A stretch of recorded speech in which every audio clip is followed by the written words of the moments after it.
nossas vidas são únicos, não voltam nunca mais. Por isso que nós temos que tomar muito cuidado com os nossos momentos. E que nós possamos ter, nessa noite, bons momentos, momentos agradáveis, felizes, e sairmos daqui bem melhores do que quando aqui chegamos. Desde que eu comecei a frequentar o Centro Espírita, comecei a frequentar a doutrina espírita, uma coisa que eu sempre ouvia era essa frase aqui: a maior caridade que se pode fazer pela doutrina é a sua própria divulgação. E eu ficava, às vezes, me questionando, mas como será que é essa danada divulgação que nós podemos fazer pela doutrina espírita? Será que é distribuir sopa? Será que é distribuir mensagens, fazer palestra, cantar? Qual seria essa divulgação que nós poderíamos estar fazendo pela doutrina? E o ano retrasado, em dezembro de 2014, um companheiro publicou na revista Reformador, uma revista excelente, que é publicada pela FEB, a Federação Espírita Brasileira, e ele traz um artigo que ele explica de onde originou-se essa frase, tão divulgada no nosso meio. E aí eu fui entender qual é realmente essa divulgação que a doutrina espírita nos pede. Essa frase, ela foi tirada desse livro aqui, Estude Viva, que foi psicografado pelo Chico e pelo Valdo quando eles psicografavam juntos, e ditada pelo Emanuel. Está no capítulo 40 desse livro. E o texto completo, ele está assim: lembra-te deles, os quase loucos de sofrimento, e trabalha para que a doutrina espírita lhes estenda socorro oportuno. Para isso, grifo, estudemos Allan Kardec, ao clarão da mensagem de Jesus Cristo. Olha que lindo. E, ou no exemplo, ou na atitude, na ação ou na palavra, recordemos que o Espiritismo nos solicita uma espécie permanente de caridade, a caridade da sua própria divulgação. No exemplo ou na atitude, na ação ou na palavra. E esse companheiro continua no texto que ele traz na revista, nos explicando, e ele traz um fato bem curioso, que eu não sabia, eu fiquei sabendo quando eu li esse texto desse companheiro.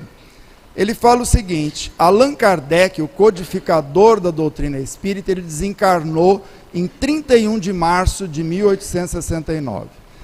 30 dias após, um mês após, numa sessão do dia 30 de abril de 1869, na Sociedade Espírita de Paris, Allan Kardec vem e dá uma comunicação intitulada O exemplo é o mais poderoso agente de propagação.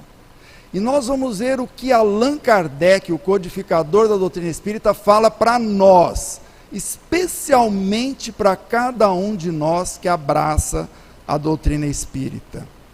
Ele diz assim: venho esta noite, meus amigos, falar-vos por alguns instantes. O que vos recomendo principalmente e antes de tudo é a tolerância, a afeição, a simpatia de uns para com os outros e também para com os incrédulos. Continuando, as brochuras, os jornais, os livros, as publicações de toda sorte são meios poderosos de introduzir a luz por toda parte. Mas o mais seguro, o mais íntimo e o mais acessível a todos é o exemplo na caridade, na doçura e no amor. Está aí Allan Kardec dizendo, dando a lição, a receita para nós. o poderoso meio de divulgação da doutrina espírita, dos ensinamentos de Jesus, o exemplo. E outro dia, no Jornal Diário da Região, naquela revista que sai aos domingos, saiu uma reportagem assim: palavras se perdem, comportamentos ficam. Olha só, né? As palavras vão embora, é muito fácil falar. Eu estou aqui na frente falando, uns podem achar bonito, outros não, mas estou falando. E o exemplo? Qual é o exemplo que eu estou dando?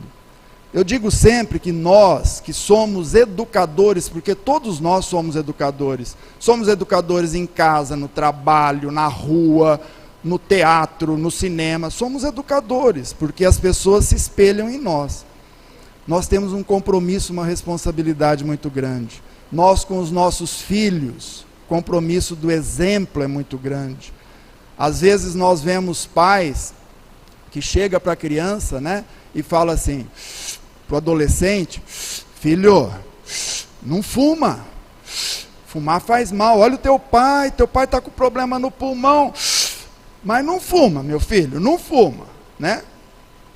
Exemplo, está com o copo de cerveja na mão, filho, não bebe, beber é ruim, você vai ficar bêbado, né? Você vê o pai só bebe de sábado e domingo, o pai só bebe de fim de semana, meu filho, né? E a criança não entende. Eu tinha um companheiro nosso, que já está lá do outro lado trabalhando, que ele falava para a gente o seguinte, que nós temos a mania de falar assim, que nós bebemos socialmente, né? Então ele falava assim: Israel, vou usar esse pedacinho de lousa aqui, bebemos socialmente. Ele falava assim: quem bebe socialmente. Não tem jeito, né? Eu falo assim, tem jeito de eu falar assim para o meu filho: meu filho, o pai rouba socialmente, só um pouquinho, não rouba muito, né? O papai trai a mamãe socialmente, só uma vez por semana. Ou trai, ou não trai. Ou rouba, ou não rouba. Ou bebe, ou não bebe. Não tem muito jeito de fazer a coisa socialmente, né? Então nós temos que prestar atenção nesse exemplo que nós estamos dando do que nós estamos fazendo.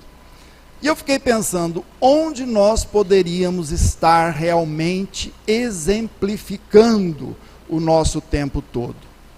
E outro dia, eu encontrei, vocês já devem ter visto isso, é um discurso desse senhor aqui, o Brian Deeson. Ele era o presidente mundial da Coca-Cola. Vocês imaginam?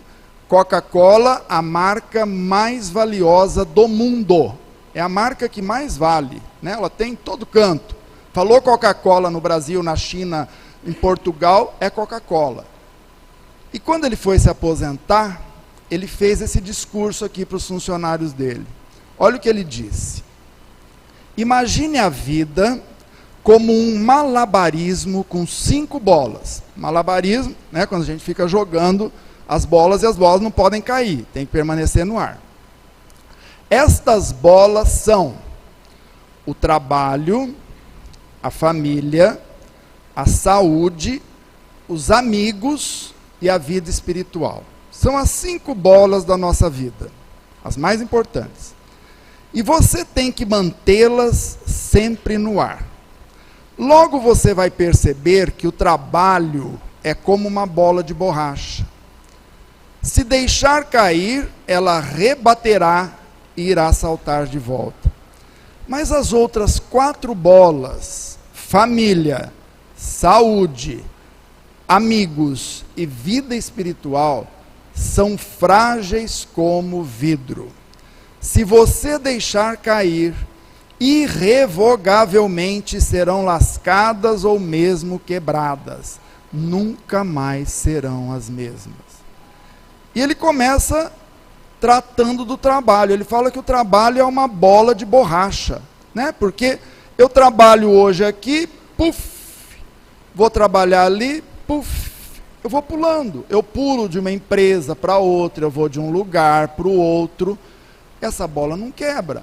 Eu aprendo nesse emprego, vou transmitir conhecimento no outro emprego, e eu posso transitar por vários setores, por várias atividades trabalhando. E às vezes, o que acontece, na maioria dos casos na nossa vida, é que nós damos um valor excessivo ao trabalho. Nós dedicamos um tempo demasiado ao trabalho, em detrimento das outras bolas. Aí vocês vão falar, bom, Israel está falando que não é para trabalhar, ótimo. Não, temos que trabalhar, mas dar o devido lugar ao trabalho. Porque senão o que vai acontecer? O tempo passa, e eu falei aqui no começo, tempo não volta, momentos não voltam. E meu filho cresce, minha filha cresce, vai embora, aí eu falo, nossa, eu trabalhei tanto, e eu não vi meus filhos crescerem. Minha esposa resolve ir embora, tchau, fica aí, porque você só trabalha,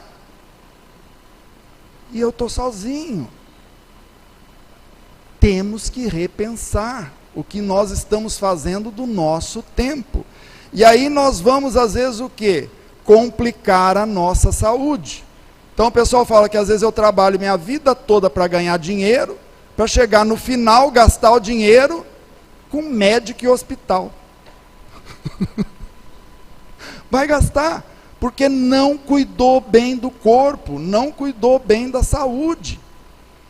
Não deu o tempo devido para as bolas que nós temos e onde temos que exemplificar. E na saúde acaba acontecendo uma outra coisa. Quando eu estou bem, estou forte, sadio, vocês já repararam como nós somos poderosos?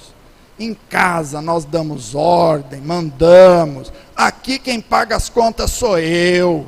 Você vai fazer do jeitinho que eu quero. E damos ordem. Mas basta uma dor de barriga mais forte. E nós vamos perceber o quê? Estamos na cama. E quem vai cuidar de nós? Às vezes, aqueles que eu mais apontei o dedo, que eu mais recriminei, são aqueles que vão ficar comigo. Porque estar conosco no fim de semana no churrasco é fácil, né? Eu ligo para o meu amigo e falo, olha, vem aqui em casa esse domingo, nós vamos fazer um churrasquinho, vamos estar aqui juntos. Aí vem ele, a esposa, os filhos, a sogra, a nora, o cachorrinho, o gatinho, e traz um pacotinho com 2 pés de alface. E a gente fica com todo o resto, né? O serviço, limpar, arrumar, fazer. No outro fim de semana você liga também. Olha, vem aqui, eu estou precisando muito, eu tenho que sair, minha mãe está doente, fica um pouquinho com ela, não posso. Então são nesses momentos, nos momentos de dificuldade, que nós reconhecemos realmente quem está do nosso lado. E eu recebi um videozinho outro dia, que vocês já devem ter visto. Olha que interessante o que acontece aqui. É um consultório médico, e esse moço está esperando, né, alguma consulta, alguma coisa assim.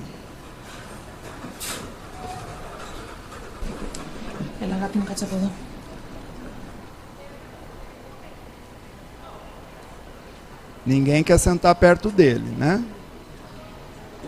Não deixou a mulher, não deixou a filha.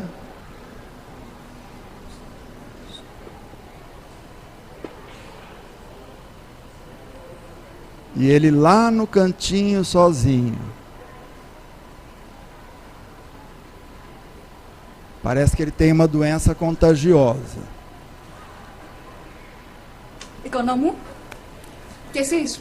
A enfermeira chama para entrar. Ο γιατρός είπε όλοι σας.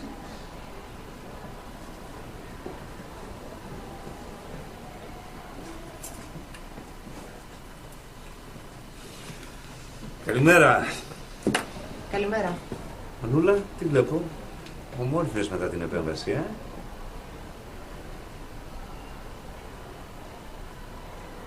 Συμβαίνει κάτι, γιατρέ? Όχι, κάθε άλλο.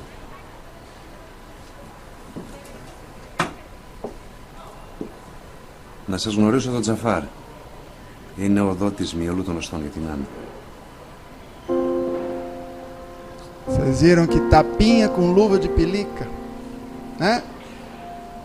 Ninguém queria sentar perto dele e ele doou a medula para a menina. E às vezes, na maioria das vezes acontece isso conosco, né? Aquela pessoa que nós às vezes julgamos que deve ficar de lado é o que dá mais apoio e dá mais força nos momentos de dificuldade. E os amigos? E os exemplos com os amigos? Chico, o nosso querido Chico Xavier, dizia assim: abençoemos aqueles que se preocupam conosco, que nos amam, que nos atendem às necessidades. Valorizemos o amigo que nos socorre, que se interessa por nós, que nos escreve, que nos telefona para saber como estamos indo. A amizade é uma dádiva de Deus. Mais tarde, haveremos de sentir falta daqueles que não nos deixam experimentar solidão. Eu digo sempre que nós, espíritas, estamos falhando muito nesse quesito amizade. Eu digo que às vezes nós comparecemos à casa espírita durante 1 mês, 2, 3, 1 ano, 2 anos, com um companheiro sentado do nosso lado. E um belo dia ele não vem. Não vem 1 semana, não vem 2, não vem 3. E ninguém se lembra de ligar para ele, perguntar como ele está, o que aconteceu, se ele está precisando de alguma coisa. Nós deixamos para a diretoria. Os diretores ligam, eles vão atrás. E eu?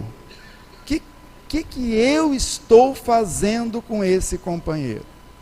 Eu vejo, você vai, por exemplo, numa igreja evangélica, que às vezes a gente critica tanto, né?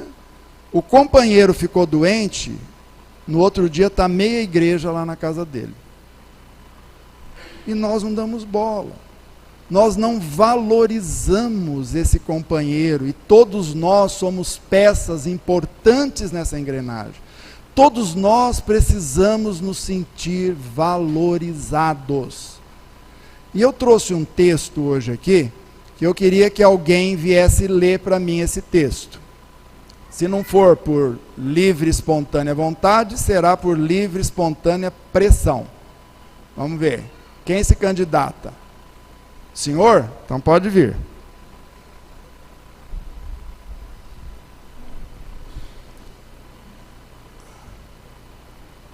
Como que é seu nome? Seu Nilson. Corajoso, seu Nilson. Tá vendo? Assim que eu gosto, né? Parabéns, viu, seu Nilson? O povo tudo medroso. O senhor está aqui, ó. Então eu vou colocar o texto, o senhor vai ficar aqui de costa e vai ler o texto para a gente. Se o senhor tiver alguma dificuldade com o texto, o senhor peça ajuda para os universitários. Sim. Aí os universitários ajudam, sopram para o senhor e o senhor vai tocando o barco, tá bom? Então pega o microfone aqui. Vai ser naquele tamanho ali. O senhor enxerga? Sim, naquele tamanho. Eu acho que é um pouquinho menor. Aí eu coloco o óculos. O senhor põe o outro óculos? Então vamos lá. Pode começar.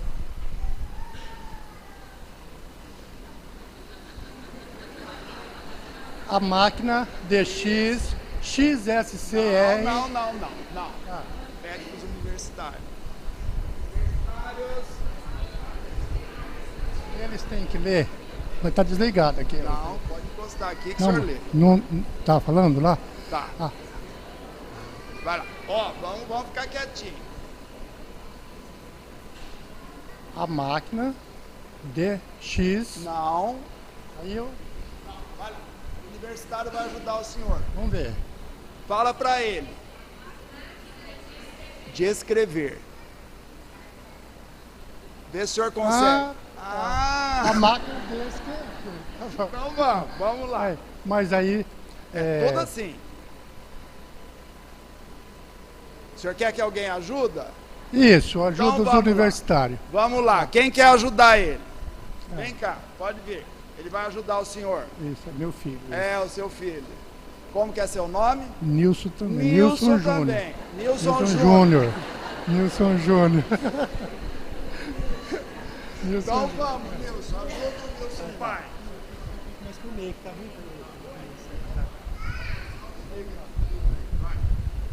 Máquina de escrever. Apesar da minha máquina de escrever ser um modelo antigo, funciona bem.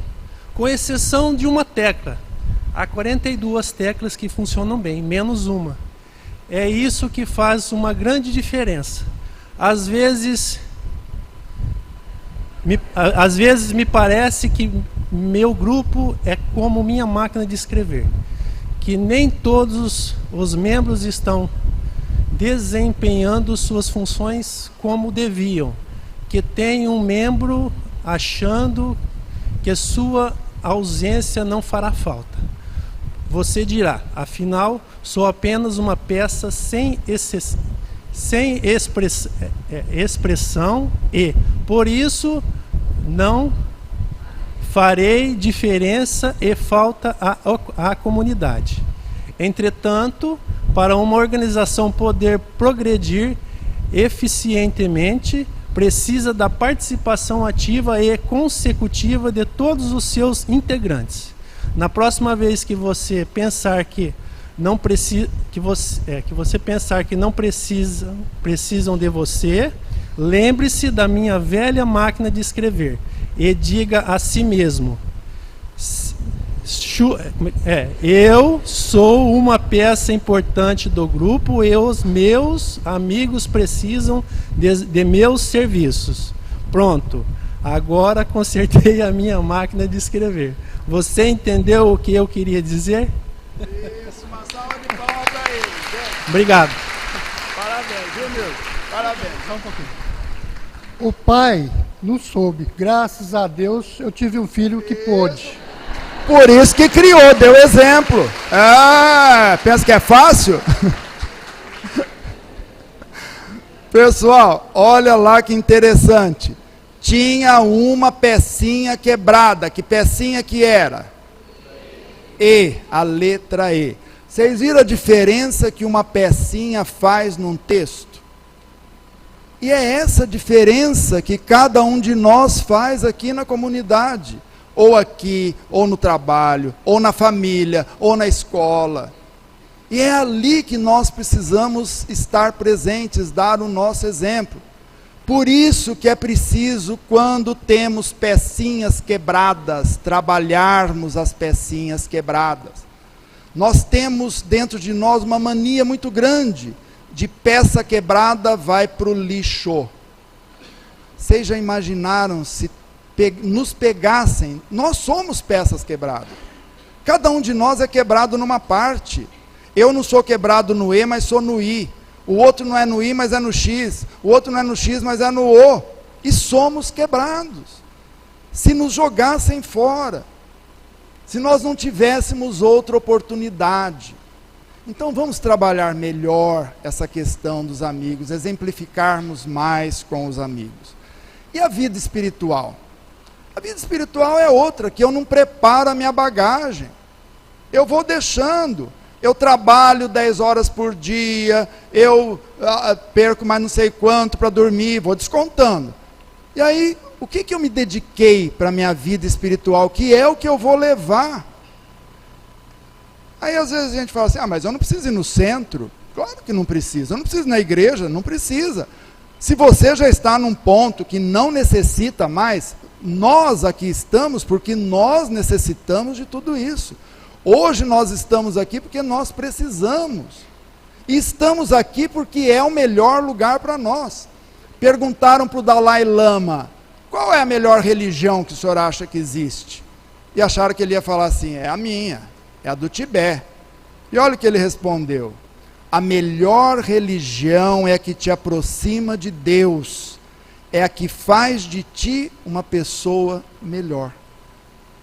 É ali que nós devemos estar. Outro dia chegou uma companheira na nossa casa espírita e veio ali para conversar conosco. E a nossa casa espírita é na Avenida Mirassolândia. E lá tem uma porção de igreja evangélica, né, mas muitas. E ela chegou e falou, olha, eu frequento aqui a igreja tal, estou vindo aqui. Eu falei, e o que você faz lá na sua igreja? Eu ajudo o pastor. pastor, eu canto no coral. Eu falei, o que você veio fazer aqui? Eu vim aqui para ver como que é a coisa, quem sabe eu vou ficar por aqui. Eu falei, não, volta para lá. Pelo que você me falou, você é feliz lá, você canta no coral, você ajuda o pastor, você trabalha, você faz. Lá é teu lugar. A melhor religião é aquela que te faz feliz. Não precisa ficar procurando. Você é feliz aqui, você cresce aqui. A doutrina espírita tem muito disso, né? Nós não fazemos proselitismo, não falamos que a doutrina espírita é a melhor. É a melhor para mim, nesse momento que eu estou passando. Mas pode não ser melhor para o outro, que ainda não está nessa fase, ou que ainda já passou dessa fase. Então, onde é o melhor lugar? Onde eu me aproximo mais de Deus. E Emmanuel, ele fala uma coisa interessante, né? Nós temos que nos prepararmos nessa nossa vida espiritual para alçarmos voos. Allan Kardec, o codificador, perguntou para os espíritos: todos nós, um dia, seremos espíritos perfeitos? E os espíritos responderam, sim. Todos nós, que aqui estamos, seremos um dia espíritos perfeitos. Vocês já imaginaram o que é isso? Aí vocês podem falar, mas demora, hein, Israel? Não falou quanto tempo. Né? Mas nós chegaremos lá. Por exemplo, qual é o espírito mais perfeito que nós conhecemos que já passou por aqui? Jesus. Está lá, né? A resposta no livro dos Espíritos. Nós chegaremos lá. Pensou um dia que gostoso, todos nós de braços dados com Jesus, planejando aqui o que nós vai ter aqui. Olha que delícia. Chegaremos lá. É uma ascensão. Só que para isso, Emmanuel fala que nós temos que bater duas asas. Se nós fôssemos comparados às aves, cada asa que nós teríamos que bater, quem lembra quais são as duas asas que ele falou? Quem acertar as duas, vai ganhar um livro do Aguinaldo. Aguinaldo vai dar um livro, é claro, eu sempre falo que é o outro que vai dar, né, gente? Vamos lá, quem lembra? Não ouvi. Amor e sabedoria, está quase. Uma está certa. Sabedoria é uma asa. O amor está dentro da outra. Está dentro, está embaixo da asa. Está embaixo da asa. Qual? Não, essa aí está mais para o lado aqui da sabedoria. Tá junto, ó, vamos ver as duas asas, ó. Sentimento e sabedoria. São as duas asas que nós vamos precisar bater, mas bater com perfeição, né? Para nós atingirmos a perfeição. E é interessante que o Emmanuel, o senhor estava falando ali conhecimento, ele não falou conhecimento, ele falou sabedoria, porque existe uma grande diferença entre conhecimento e sabedoria. Olha, dá para entender bem com essa historinha aqui. Tinham dois discípulos que chegaram para o mestre e perguntaram qual era essa diferença entre conhecimento e sabedoria. E aí o mestre falou para eles, olha, amanhã vocês vão pegar 20 grãos de feijão, colocar 10 em cada sapato e subir essa montanha até o pico da montanha, que era a montanha mais alta que eles tinham lá. E aí eles foram caminhando. Lá pela metade da montanha, um deles estava que não aguentava mais. O pé doía, a perna doía, ele resmungava. E ele olhava para o outro e o outro não reclamava. O outro subia a montanha naturalmente, tranquilo, sorrindo. Ele falou, mas não é possível. Como que eu estou sofrendo tanto e ele não está sofrendo? E ele pergunta para o colega, como você conseguiu realizar, na hora que eles chegaram lá no topo da montanha, essa tarefa que o mestre deu? E aí o companheiro respondeu, meu colega, foi muito fácil. Ontem à noite eu cozinhei os 20 grãos de feijão. O mestre não falou como era para colocar os grãos de feijão. Coloque 10 grãos em cada sapato. Ele cozinhou, amassou e subiu a montanha tranquilamente. Está aí a diferença entre conhecimento e sabedoria, né? O conhecimento eu adquiro com o estudo. Eu vou estudando, eu adquiri conhecimento. A sabedoria não. Né? A sabedoria, eu tenho que anexar mais alguma coisa a esse conhecimento. O cientista que estuda e inventa uma bomba que jogada mata milhares de pessoas. O outro estuda, inventa uma vacina que salva milhares e milhares de pessoas. Ele agregou ao conhecimento dele sabedoria, né? Ele foi agregando com a vivência, com a prática, ele foi introjetando esse conhecimento para o bem. E aí, e o sentimento? Nós voltamos lá em Kardec, na mensagem que ele nos deixou. O que vos recomendo principalmente, antes de tudo, é a tolerância, a afeição, a simpatia de uns para com os outros, o exemplo na caridade, na doçura e no amor.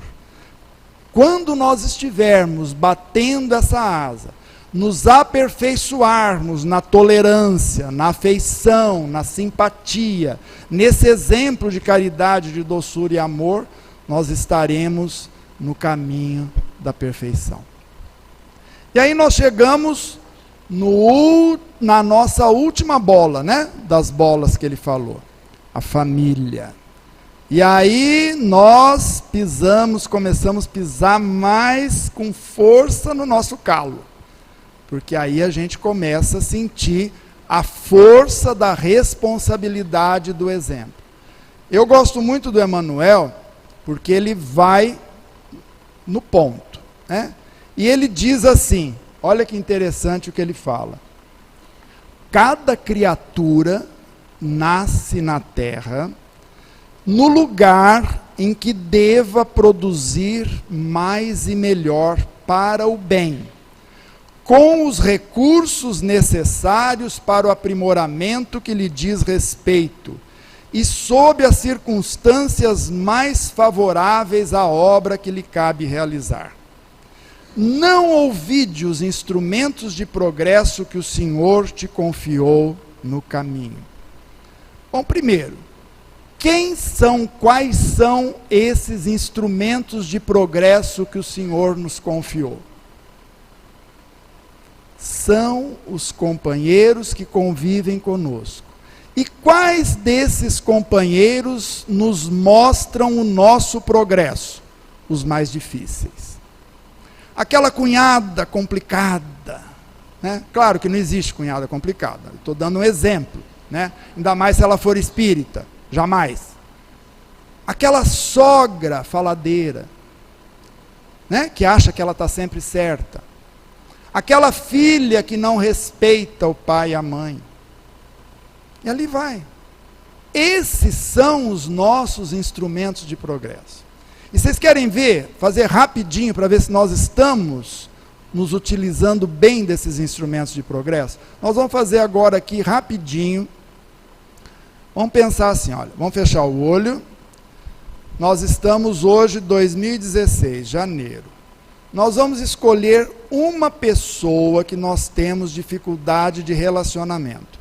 Eu sei que vai ser muito difícil para vocês escolher essa pessoa, porque nós somos espíritas, a gente não tem problema com os outros de relacionamento, mas vamos fazer força, vamos lá, procurem que vocês vão achar uma pessoa. Acharam? Pelo menos uma, vai. Nós vamos voltar 1 ano, 2 anos para trás. E agora nós vamos começar a ver como nós éramos com essa pessoa há 2 anos atrás. Estamos vindo, passou 1 ano, estamos no Natal de 2014, família reunida, eu olhando para essa pessoa olhando para mim, vamos andando, festa junina de 2015, chegamos no Natal de 2015, essa pessoa me olhando, eu olhando para ela, janeiro de 2016. Como que eu estou com essa pessoa? Eu melhorei? Eu estou tratando melhor essa pessoa? Se eu estou melhorando. Ela está sendo um instrumento de progresso para mim. E aí o Emmanuel continua que nós nascemos aonde precisamos, no lugar que necessitamos. A Joana de Ângeles nos diz assim, que nós nascemos no lugar certo, na hora certa, com as pessoas certas. O marido que tem em casa, a esposa que tem em casa, o filho que tem em casa. Eu tinha uma amiga que falava assim, Israel, você fala assim porque você não conhece o falecido. O falecido era o marido dela, que ela chamava ele de falecido. Né? Você não conhece, aquilo lá é uma coisa, não dá para conviver com ele, Israel. Eu falava, mas tem paciência, você vai ver, vai, luta. A hora que você estiver do outro lado, você vai ver que esse tempo foi tão curto, tão pequeno, e às vezes você perdeu o tempo. Não, Israel, eu estou num ponto, Israel, que eu tenho vontade de matar ele, Israel.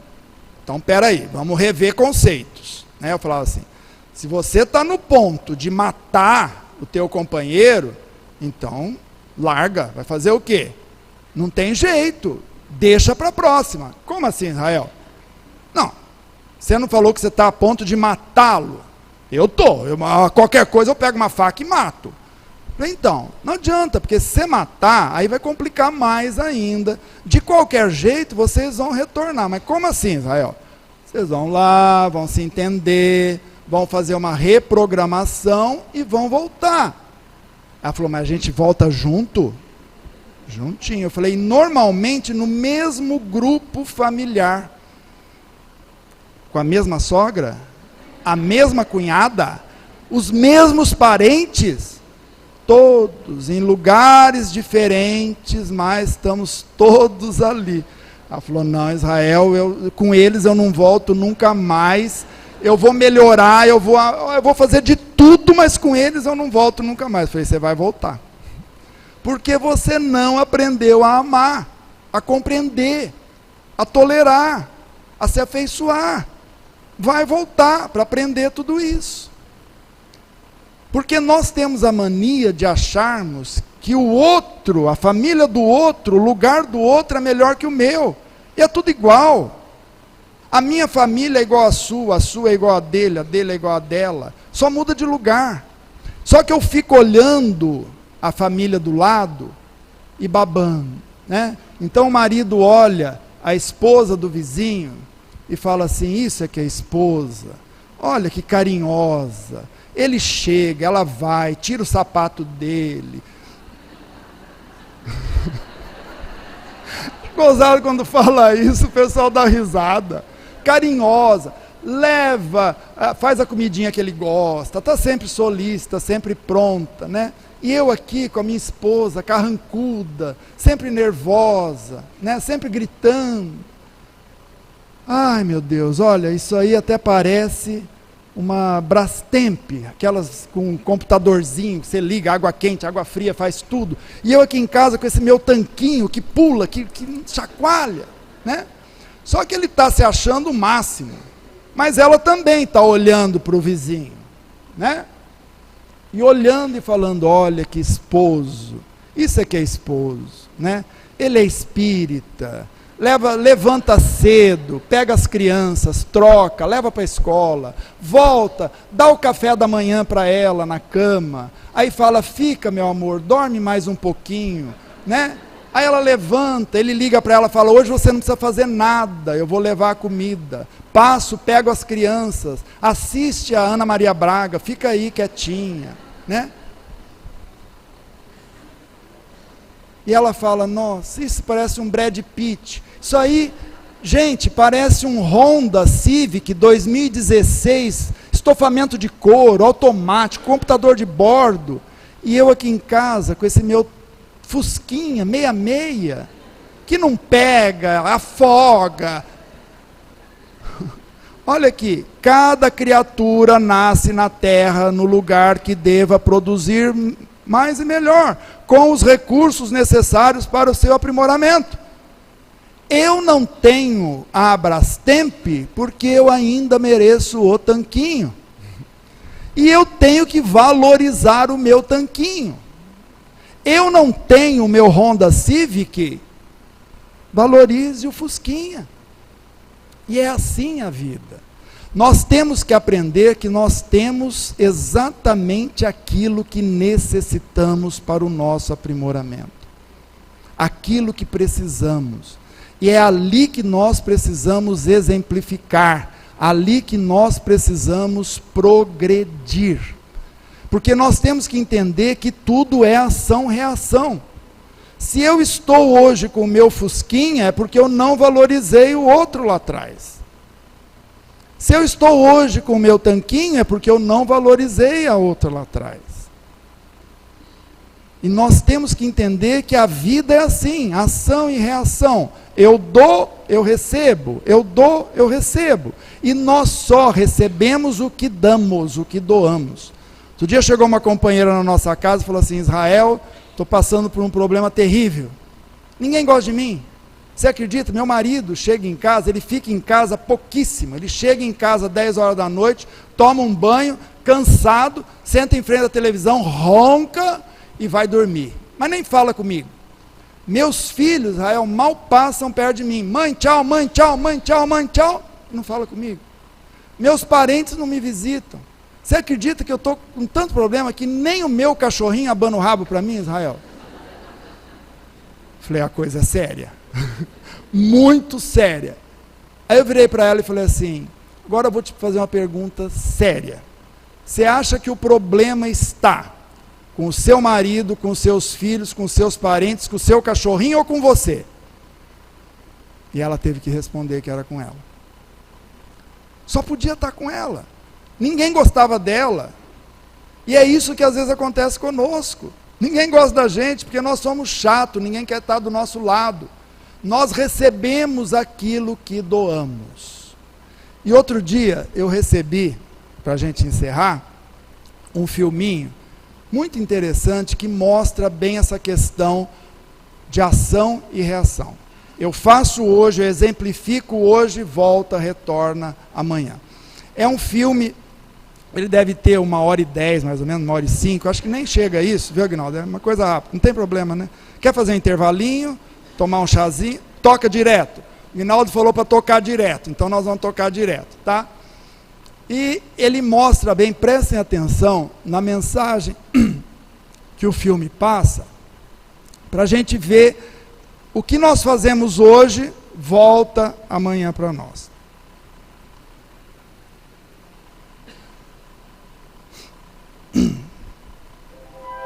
Quem já viu, não conta para o colega do lado não, tá? Senão estraga a surpresa.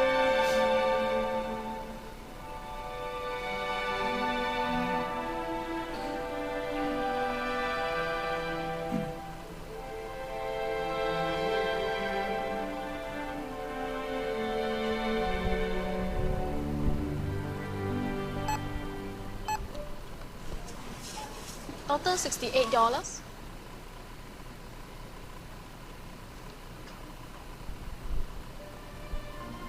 I'm sorry. Can I return the cake, please? Sure, yes. I want the cake, please. I won't ask for anything else. Next time, okay, when we can afford it. Last time you said that.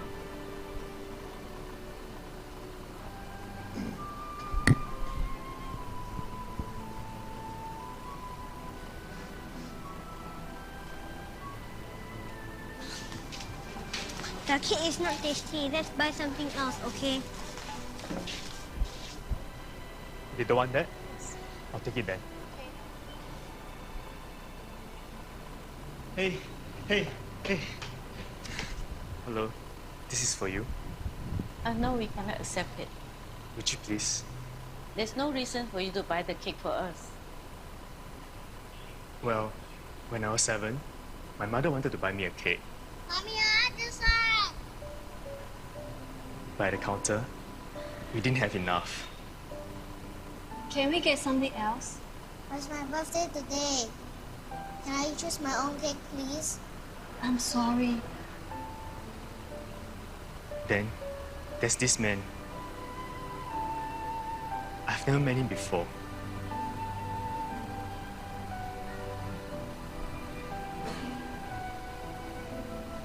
Here, have the cake. Happy birthday. I didn't know his name. I never got a chance to say thank you. But I've never forgotten him. Thank you. No, thank you. Can I have your contact number? Let me repay you when we have the money. Promise me something, okay? Someday, when you're able to help somebody, you will do it.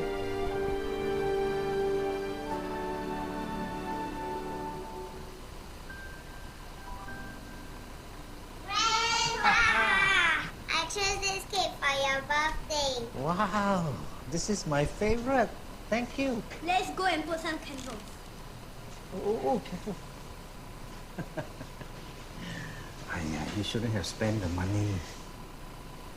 Actually, I came and paid for it. Give me this note. Please write down your address. I'll bring the money back to you later.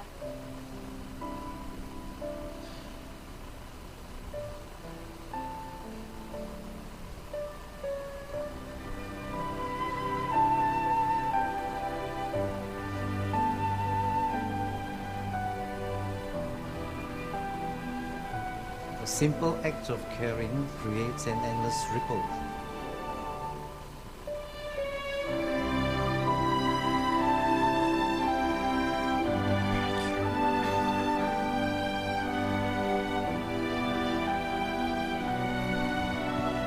Happy birthday to you. Happy birthday.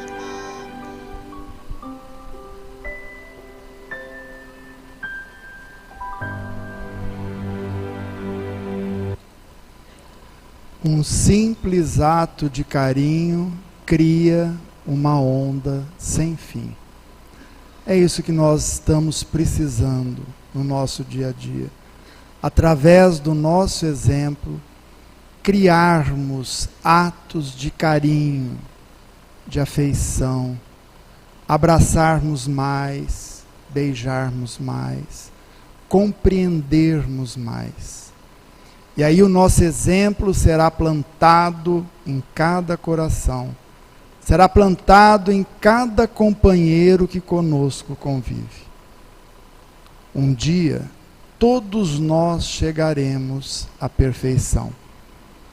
E para isso, precisamos bater as nossas asas. Que Jesus nos ampare, nos abençoe, que possamos um dia todos nós nos encontrarmos lá, em mundos perfeitos. Um beijo no coração, amo vocês e até uma próxima, se Deus quiser.